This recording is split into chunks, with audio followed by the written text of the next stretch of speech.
The UK's Rishi Sunak is in the spotlight after leaving a D-Day event early this week, a move that doesn't bode well for the Tory leader 4 weeks out from the election. And having fully participated in all the British events with British veterans, I returned home before the International Leaders event. That was a mistake, and I apologise for that. Sunak did not explain why he left. Once back in London, he recorded a TV interview attacking Labour leader Keir Starmer. The two went head-to-head in their first TV debate this week, but with major pollsters all showing a double-digit lead for Starmer, did the Tory leader make his case for another mandate? Or does Starmer's campaign for change resonate louder?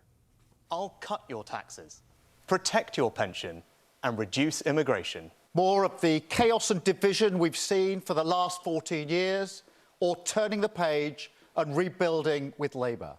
Keir Starmer would put all that progress at risk. He would put up everyone's taxes by £2,000. He said he would get waiting lists down. They've gone up. He said he would stop the boats. We've got record numbers coming. The promises he makes are not worth the paper they're written on. Hannah Barnes is an associate editor and writer at the new Statesman and also hosts their daily election podcast. And Aubrey Allegretti is the chief political correspondent for The Times. Welcome to the show, guys. Thanks for having us. Aubrey, for our Canadian audience that's not following all the twists and turns, get us up to speed. Why was this election called now, and where do things stand about a month out from Election Day? Sure. So Rishi Sunak called this election about 2 weeks ago, and he had all the way until January 2025 to do so.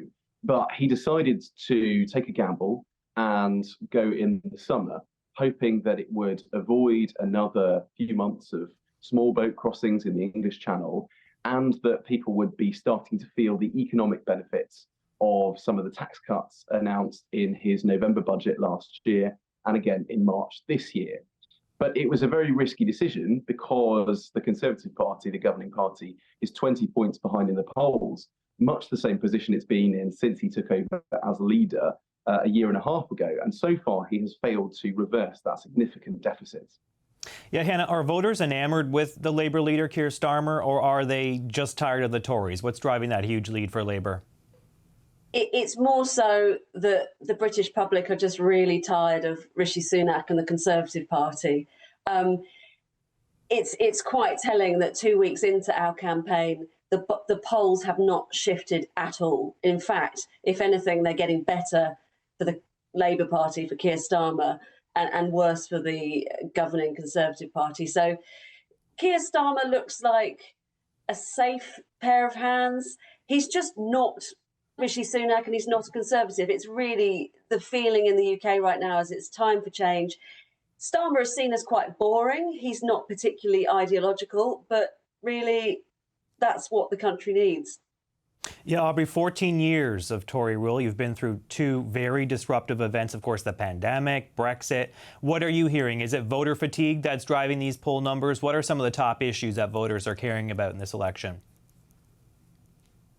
So certainly the top issue for voters is the economy and the cost of living to people personally. Inflation in the UK rose to as high as 11% in the last year. And so Rishi Sunak's number one priority really has been driving it back down towards the Bank of England's base target of 2%, which he has claimed credit for doing.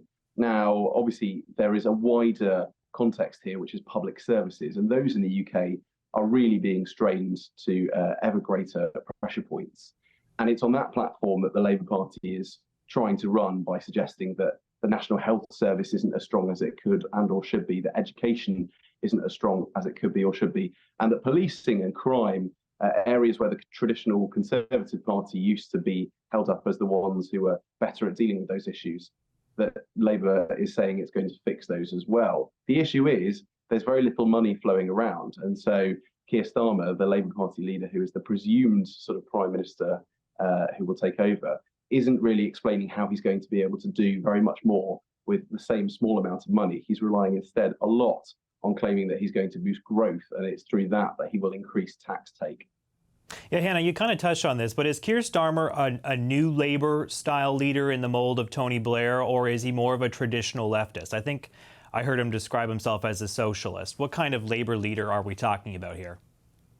He has described himself as a socialist, but that came to the surprise of many people listening, including socialists, I would imagine. He's more Tony Blair in that he's a pragmatist rather than an ideologue. He has very humble roots himself. He had a very poor upbringing and he's done amazingly well. He held a very prestigious public service position here in the United Kingdom. He was the Director of Public Prosecutions, which I guess is the senior prosecutor for the state. And so he's come into politics from a different background. He wasn't born with a spoon in his mouth, let's put it that way. His wife works in the NHS. He cares about the National Health Service greatly. But as Aubrey said, really the standout point so far from both parties is that they're not really being honest with British voters about the state of our economy. The facts are that we are really in a very difficult situation going forward for the next 5 years. Public services are not in a good state and there is no money.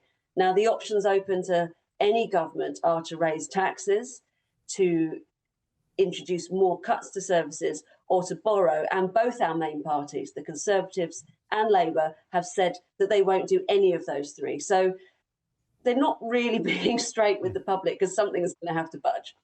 Aubrey, is that maybe why, maybe some of the anger about the current state of affairs, is that maybe what's driving reform? I see that they've kind of ticked up in the polls. First, tell our audience a little bit about that party and how do you think they're going to fare in this contest?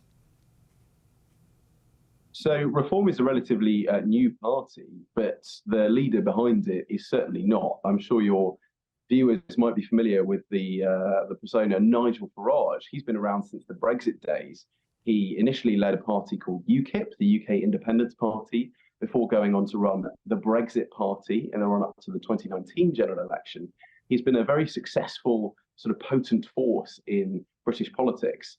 And earlier this week, he announced that he was returning to frontline politics to lead the Reform Party. There had been speculation that because he is such a close friend and ally of the US presidential candidate Donald Trump, that he would be spending a lot more of his time in the US. But in fact, the timing of this election coming in July did mean that he was able to spend a lot more energy and time on his pursuit of becoming an MP in a seat where he came very, very close in a previous general election campaign. Now, Nigel Farage has run for Parliament 7 or 8 times and failed each time. So there is no guarantee that he's going to be successful in a month's time when he runs again.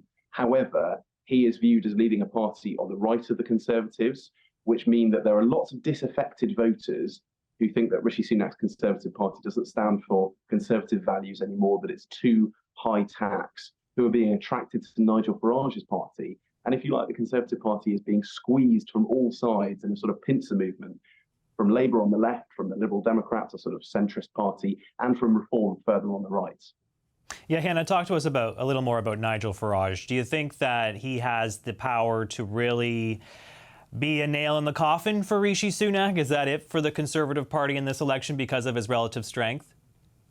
Well, in a word, yes, he's an absolute nightmare for Rishi Sunak and the Conservative Party. And my colleague Andrew Marr, who's our political editor at the New Statesman, very well-known journalist here in the UK, said upon Nigel Farage deciding to stand that the Conservatives should be absolutely terrified. And the way the polls are looking at the moment, he's absolutely right, because just 1 point or 2 point shift from the Conservatives to Reform sees the Conservative position really going from a poor performance that we saw in the first Tony Blair years to absolute political annihilation. We could be facing a situation where the Conservative Party, which for your viewers is the most successful electoral party in Western Europe, faces being wiped out, 60 seats out of 650. It really could be that bad. And it's interesting, Aubrey talked about Nigel Farage's close relationship with Donald Trump. He, in fact, ruled himself out from standing only about a week ago, saying that he'd rather campaign in the United States. So not terribly patriotic, but he doesn't need many policies. He's appealing very much two people who are frightened about the levels of immigration here in the UK, which are the highest they have ever been. And he is using the tactics he has done over his 30-year career. He's very charismatic. Love him or loathe him, he is an excellent politician and a terrific communicator. It's bad, bad, bad for the Conservative Party. We had a similar situation here actually in Canada in the early 90s. The Conservative Party went from being dominant, a majority government, strong showing. 1993 election wiped out 2 seats, going down 150 or so seats because of a populist right-wing party emerging in Western Canada and really splitting the vote. It seems like that's something that could materialize here. I want to ask you, Aubrey, about the debate this week. I know there was one between the two leaders, Keir Starmer, Rishi Sunak. There's another one tonight. Surrogates standing in for the party leaders. Aubrey, what do you think is going to come out of this? It seems like the last debate didn't really move the needle all that much. Polls show it was a bit of a dead heat. Do you think that this sort of surrogate debate tonight and the other ones that are to come, is that something that could be wind in the sails for Rishi Sunak? Well, Rishi Sunak is almost running out of chances to move the needle. I mean, with polling day now basically a month away and a third of the campaign sort of under our belt, so far the Conservatives have really failed to close the polling gap that has been persistent for a year and a half. And so Rishi Sunak is almost increasingly desperate. He's having to take more and more risks. And in the last leaders debate, he was really sort of came out fighting, and it was more Keir Starmer who was almost on the defensive. He almost sort of appeared like the person who was having to account for himself when Rishi Sunak was trying to position himself as the sort of outsider, the underdog, instead of being the Prime Minister who was defending his and his party's record over the last 14 years. So the opportunities to move the needle are few and far between. These TV debates are interesting. They create moments of drama. But of course, TV viewing habits are on the decline in the UK. So it's not quite clear whether or not actually they're going to have a substantial sort of impact on the voting public. Hannah, final thoughts to you as we head into the final weeks of this campaign? Well, it is Keir Starmer and the Labour Party's election to lose. I mean, it looks so unlikely being this far ahead in the polls. Obviously, polls can be wrong, but 20 points. And touching on the debates, really, it's going to take a miracle. And the debates tend not to shift things anyway. I mean, if we go back to the last election here, we had a very, very left-wing leader of the Labour Party, a gentleman called Jeremy Corbyn. Now, he actually was said to have won one of those debates, and yet the Labour Party had a shocking result in that general election. So I don't think the debates are going to shift much. I think the 7-way debate that we have this evening between representatives of the 7 main parties is a dream for Nigel Farage. Neither Rishi Sunak nor Keir Starmer are representing their parties. So let's see. It's looking like a Labour victory. It's just the only question is how big. All right, let's leave it there. Thank you so much to Hannah Barnes and Aubrey Allegretti. Appreciate your time today, folks. Thanks so much.